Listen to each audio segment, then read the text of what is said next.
Se Deus removesse o agir dele da sua vida hoje, seus sonhos de futuro se sustentariam ou você desistiria de todos eles?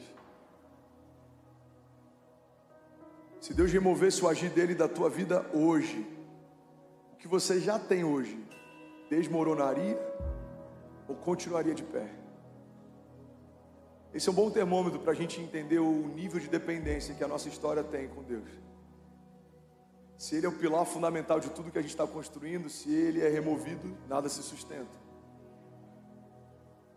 Mas se Ele é um item acessório, Ele pode ser removido e nada muda. Por quê? Porque Ele se tornou só secundário. Jesus, irmão, não é um acabamento na construção da nossa história. Jesus é o fundamento dela. Ele não vai deixar a sua história mais bonitinha, Ele vai manter a tua casa de pé. Não é sobre a sua história ser mais estética, é sobre ela permanecer de pé. Tem muita gente que está achando que na construção da sua história o Evangelho é como um bom porcelanato. É um calacata que você vai colocar e todo mundo vai falar: uau, quando Jesus entrou na sua história, você está melhor, você está com mais esperança, você está mais animado. Não, não, não. A vida de Deus em nós não é para gerar só um ânimo. A vida de Deus em nós não é para deixar a gente só com expectativa. Não é para a gente ter o nosso ego amaciado. Não é para receber uma palavra no domingo e a gente ficar bem durante a semana. Não, o Evangelho não é para você ser uma versão melhor de quem você era, porque a versão que você era deu errado. Se não tivesse dado, Deus não teria morrido para salvar a gente. Evangelho não é a melhora da criação. O Evangelho é a morte do velho para o renascimento do novo.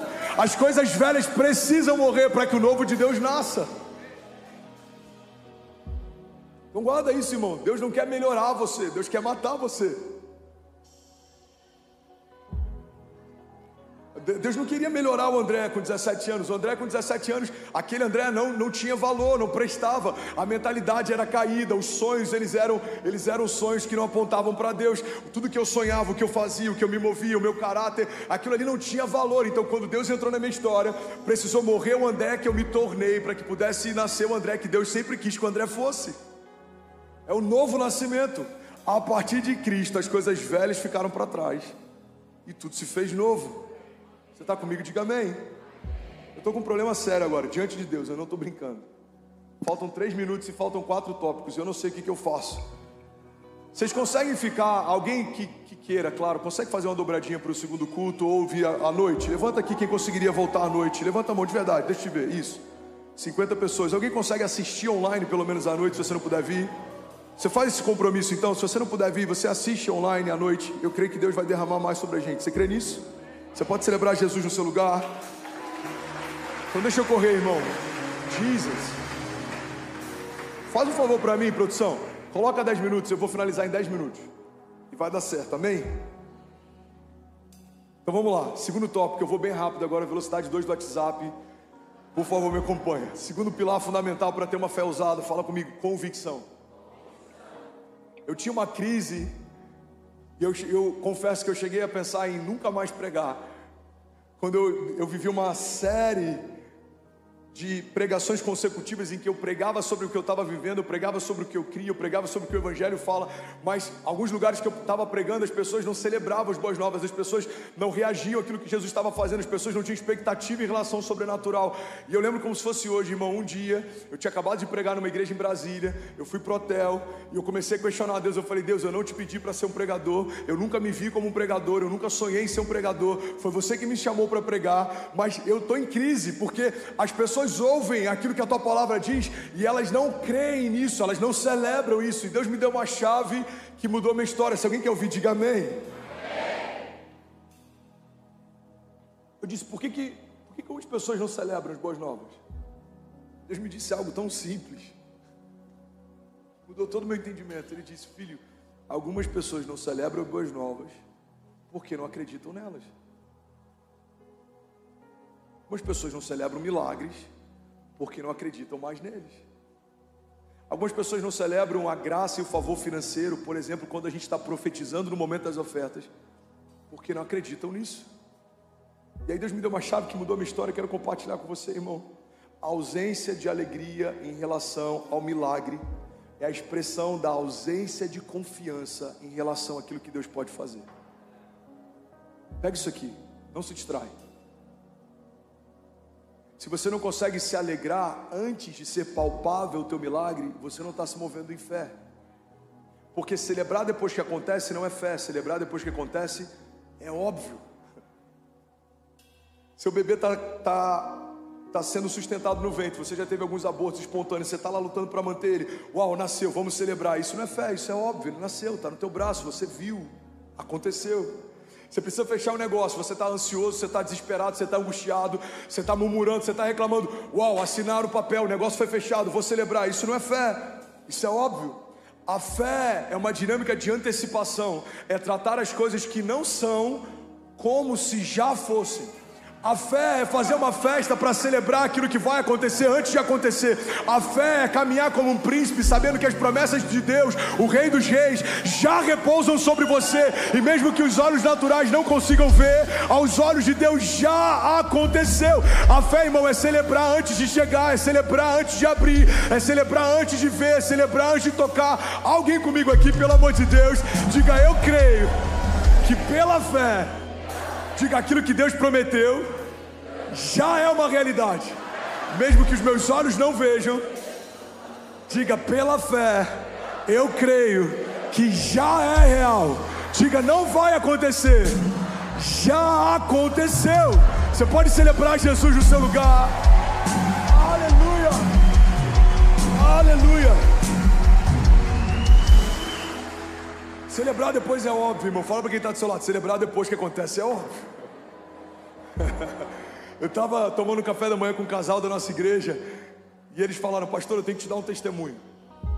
Eu lembro que uma vez, e é por isso que eu botei isso nesse sermão, porque eles me lembraram dessa mensagem que eu preguei no ano passado.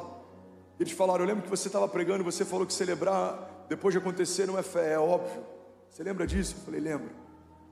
Então a gente tinha perdido 5 gestações por aborto espontâneo. 5. E eu cheguei para o meu marido e falei: o meu ventre é um sepulcro, porque toda criança que é gerada aqui morre. Eu não sei se eu vou ser mãe, eu não sei o que Deus quer de mim, eu não sei o que está acontecendo. E aí eles ouviram essa palavra no culto. E eles mudaram a mentalidade e o posicionamento. Então eles pararam de esperar acontecer um milagre para celebrar, eles já começaram a celebrar o milagre antes dele acontecer. Eles já começaram a pensar no nome. Se for menino, qual que vai ser o nome? Se for menina, qual que vai ser o nome? Jesus, obrigado pelo milagre, porque essa gestação vai vingar. Obrigado porque essa criança vai nascer. Obrigado porque o Senhor tocou meu ventre. E sabe o que aconteceu? O bebê nasceu há algumas semanas atrás e eles colocaram o nome de Benício, significa abençoado, bendito. Por que Deus mudou a história dessa família? Porque eles pararam de esperar acontecer para celebrar. Eles começaram a celebrar antes de acontecer. O que a gente profetiza? Que essa já é a melhor semana da nossa vida. Porque dizer que a última foi a melhor semana, depois que ela aconteceu, qualquer um pode fazer. Mas profetizar antes da semana acontecer, só quem carrega uma unção profética pode fazer. Nós recebemos de Deus autoridade para ligar e desligar. Aquilo que vai ser ligado e desligado na terra, também vai ser ligado e desligado nos céus. Você crê nisso? Diga amém. Vamos correr, Jesus. Efésios 1:3 diz: bendito seja o Deus e Pai do nosso Senhor Jesus Cristo. Pega isso aqui, irmão. Que nos abençoou com todas as bênçãos espirituais nas regiões celestiais em Cristo. Tem uma chave que é tão simples. Tempo verbal não é futuro, é passado. Deus não vai te abençoar, Zé. Deus já te abençoou. Renan, Deus não vai te abençoar. A Bíblia está dizendo: Ele já te abençoou. Vou ler isso de novo. Bendito seja o Deus e Pai do nosso Senhor Jesus Cristo, que nos abençoou com todas as bênçãos espirituais nas regiões celestiais em Cristo Jesus. Tem gente frustrada esperando Deus abençoar. Você precisa ter uma mentalidade de entender que Deus já te abençoou. Deus já te abençoou. Tem portas que ainda não se abriram, fica calmo, vai se abrir. Tem promessas que ainda não se cumpriram, se posiciona, vão se cumprir. Tem coisas que ainda não aconteceram, não desiste, não murmura, não se compara, não olha para o lado, não retrocede, vai se cumprir. Irmão, a questão não é se vai acontecer, é só um detalhe: quando vai acontecer. Mas se Deus disse que vai fazer, é impossível você crer e se posicionar e você não experimentar o que Deus disse que faria. questão não é se Deus vai fazer a parte dele, a questão é se a gente está fazendo a nossa. Qual é a minha parte, pastor? É crer e não duvidar. É crer e não duvidar. Alguém está comigo? Diga amém. E aí, tudo bem? Você acabou agora de assistir um vídeo. Se você ainda não está inscrito, já se inscreve também no nosso canal, ativa esse sininho aqui embaixo de notificação e toda vez que eu fizer uma live ou estiver transmitindo uma mensagem ao vivo, você vai ser um dos primeiros a saber. Mas eu deixei mais 2 indicações aqui que eu espero que façam muito.